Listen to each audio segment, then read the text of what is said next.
शीर्षक भगवान की कृपा। हिमालय की तराई में बसा एक शांत गांव था, जहां हरिराम नाम का एक बूढ़ा व्यक्ति रहता था। वह संसार की दृष्टि से निर्धन था। एक छोटी सी कुटिया, सादे कपड़े और अक्सर केवल चावल दम की दाल में उसका भोजन होता। लेकिन उसका हृदय भक्ति से परिपूर्ण था। हर सुबह वह सूर्योदय से पहले उठता, नदी में स्नान करता और अपनी कुटिया में रखे छोटे से भगवान विष्णु के विग्रह के सामने घंटों तक ओम नमो भगवते वासुदेवाय का जाप करता।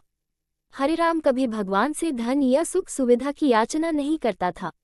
वह हमेशा कहता, भगवान जो दे वही प्रसाद है। एक साल गांव में भयंकर सूखा पड़ा। खेत सूख गए, नदियां सिमट गईं और लोगों को भूख सताने लगी।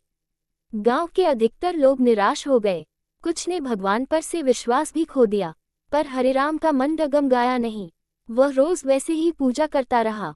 एक शाम, जब आकाश बादलों से बिल्कुल खाली था और जमीन पर प्यास छाई हुई थी, हरिराम ने अपनी आंखों में आंसू लिए भगवान से कहा, प्रभु, आपने अब तक जीवित रखा, यही आपकी कृपा है। उस रात हरिराम को एक दिव्य स्वप्न आया। सुनहरी आभा में एक तेजस्वी रूप प्रकट हुआ और मुस्कुराते हुए बोला, हरिराम, तुम्हारी श्रद्धा तुम्हारी शक्ति है।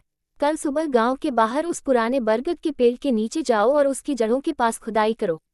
सुबह होते ही हरिराम फावड़ा लेकर बरगद के पेड़ के पास गया। गांव वालों ने उसे देखकर हंसी उड़ाई। अब बुढ़ापे में पगला गया है। पर हरिराम ने किसी की परवाह नहीं की और खुदाई शुरू कर दी। कुछ ही देर में फावड़ा किसी ठोस चीज से टकराया। गड्ढा थोड़ा और गहरा किया तो एक बड़ा सा तांबे का घड़ा निकला, जिसमें प्राचीन स्वर्ण मुद्राएं भरी थीं, चमचमाती हुई, जैसे समय भी उन्हें छू न पाया हो। गांव में हलचल मच गई।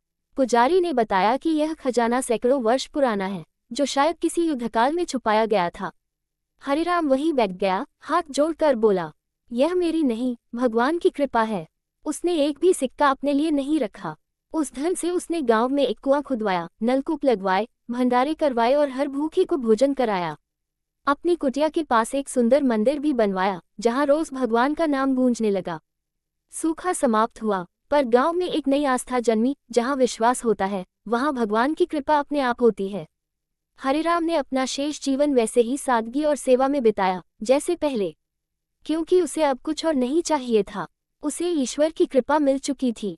सीख: सच्ची श्रद्धा चमत्कार नहीं मांगती, वह स्वयं चमत्कार बन जाती है। भगवान की कृपा धीरे आती है, लेकिन जब आती है तो जीवन को बदल देती है।